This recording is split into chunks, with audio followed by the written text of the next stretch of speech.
I'm in press communications at Mercedes-Benz, specifically for self-driving cars, autonomous driving. I'm 37 years old with Daimler, not too long, just joined 3 years ago. Before that I was in communications as well, technical communications, and what I'm really interested in is obviously technology. That's what fascinates me. How do things actually work? My mom complained when I was a little kid that I took the radios apart and couldn't get them back together.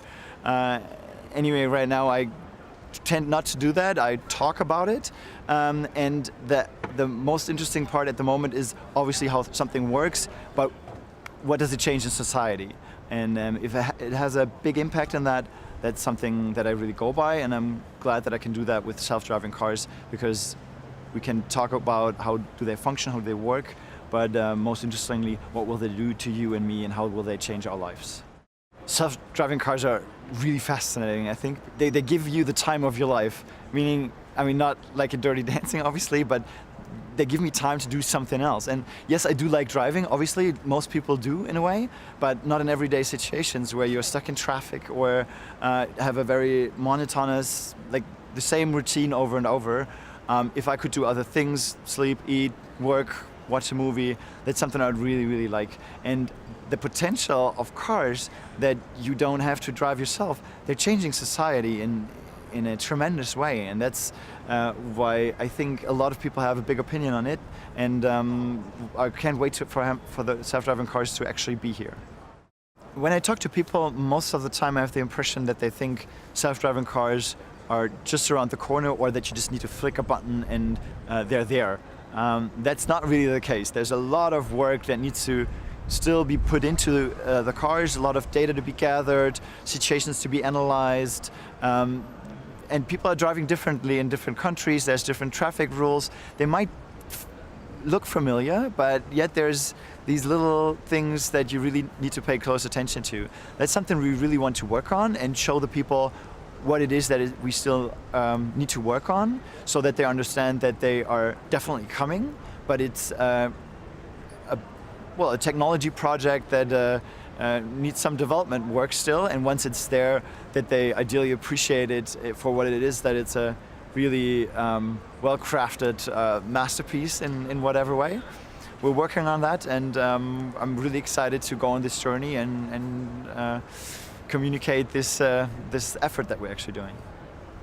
Well, the intelligent world drive is a kind of a funny idea at first. Like, why would you go to so many different countries, and why don't you just do it in front of your doorstep where you have all the infrastructure? If you've been to another country, most of the time you won't have a problem finding your way around. There's a subway maybe, or you hail a cab, and yeah, you have a different currency in your pocket, but the basic system is the same. And the same as goes for driving. I mean, people drive everywhere, yet it's the little things, like what currency you pay your cab driver, is the subway station, do you pay your ticket before you get on the train, or you get it on the train? So those little things that you need to understand, and then you, as a tourist, find your way around. And well, if you think about the car as a student on student exchange, and it is making some learning experiences, gathering some data, looking at how do people drive in China, how do they drive in Australia, in South Africa, in the United States. A lot of things are very different, very similar, but the difference is that's what we're looking for, and that's what we want to concentrate on, to find strange, difficult situations and make sure that our driver assistance systems are up for that task when we get out the next generation. I myself, for example, was a high school exchange student when I was 16, and I've been on some other exchange programs later in my life as well. And I made the experience that I just, obviously there's a lot of people that you can talk to, and you find your way around, you can get your food and everything, that's very easy, yet a lot of things are different, and you learn a lot on those trips. And that's what we want to do with the car. The car is the student, and we want to take it on a student exchange trip to different countries and make a big learning experience. And with that learning experience, coming back home at the end of the day, obviously, and then make good sense of the things we learned on our way, and get that input into the development phase of our new and upcoming driver assistance systems, so we can get the best system out on the market. Ideally on this trip, not everything will go smoothly, and I don't say that I don't want to get into an accident or anything, obviously. We want to stay safe, and we're making sure that we are staying safe. What I mean with not everything going smoothly or exactly right, meaning we're looking for difficult situations where the radar or beeps at us and we get some warning signals, even though they weren't really supposed to give us warning signals.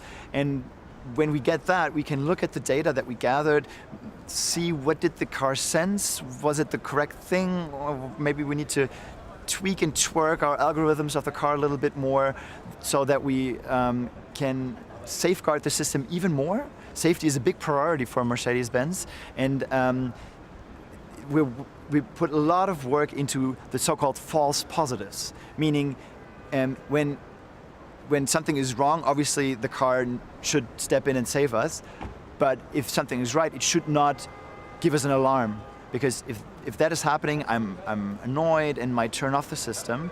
And a really good system does not trigger when it's not supposed to.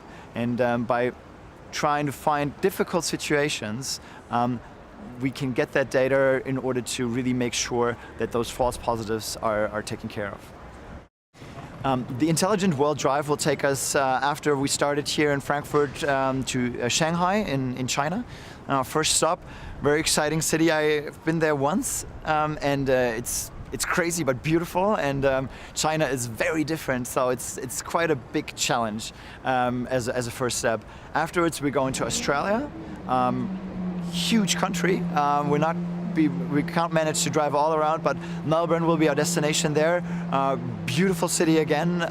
We're not going there because it's beautiful, but they have like some really funny ways to turn right, which on their sense is the more difficult turn. We're going to look at that at the so-called hook turn. South Africa will be next, Cape Town.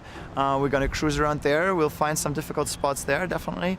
And last but not least, Las Vegas in the United States. Probably going to stop over in LA too, because there's some crazy traffic jams I hear. They have carpool lanes, all that good stuff, and a self-driving car at the end of the day needs to deal with those situations as well. So we're going to look at that. Most difficult situation on the trip might just be not having a straight road where nothing happens. We want stuff to happen, and like not bad things, but unexpected things. And well, we were expecting the unexpected, but we cannot, trigger it, and we cannot enforce it. And if we would, it would not be a natural driving situations, and that's what we're looking for. So we're going through dense city traffic, and just hope that we'll get into situations that we have not expected before. And since that is really hard to plan, or not to plan at all, I'm really hoping we'll find some really nice situations where we get a big learning curve out of. But I've been to Beijing and I've been to Shanghai. Both cities seem to me very different, but obviously like crazy large cities with a lot of history, but skyscrapers, huge buildings, a lot of people on the streets, on the roads, and the cab driver I had in Shanghai, I didn't feel that comfortable with. I felt a little more secure in the Transrapid, the train that goes more than 400 kilometers an hour, like really one of the fastest trains that's out there. The cab driver was going left and right and speeding, and I had no idea what's happening. Maybe I had no idea about the traffic rules. Maybe he was just driving in a way I'm not used to. Who knows? But we're going to look at those situations with the car, and I'm really excited to take a look at the data, or actually talk to my colleagues about what they see out of the data, because I'm not really able to read those little data sets that we get out of it. In China, traffic is a lot different. One big thing there is that on a highway, on a multi-lane highway, there's different speed limits according to each lane. And our cars can take the current speed limit, put it into the adaptive cruise control, so the driver doesn't need to change the speed, and it assists you with driving. In order to do that, it needs to know what's the speed limit in the first place. And if you cannot exactly locate the car in each lane, then it's hard to do. So we want to look at the data and maybe find a way to get that positioning so precise that we can get this speed limit assist out in China as well on those specific roads. That's just one example, but we'll probably find a lot more things that are in China that will be interesting for us to see. So this car is a special car. It looks from the outside like a regular S-Class, but we have a lot of other equipment in there. There's a huge computer in there. There's many cameras that just look out on the streets to see what a driver would see as well. And the sensors like the radar, camera, ultrasonic, GPS, all that, they are hooked up to that computer so we can read and see what they see. And they're, well, if there's something going on around it, it will measure that and take that into account. And yeah, we will look at those situations where this data is coming from. And if the more difficult the situation, the more crazy the data and more complicated, but that's what we're looking for, and we want to make sure our system is safe and will assist the driver in a really good way. And we're hoping we can tweak and twerk the system to give even more support to the driver and take our driver assistance systems to the next level.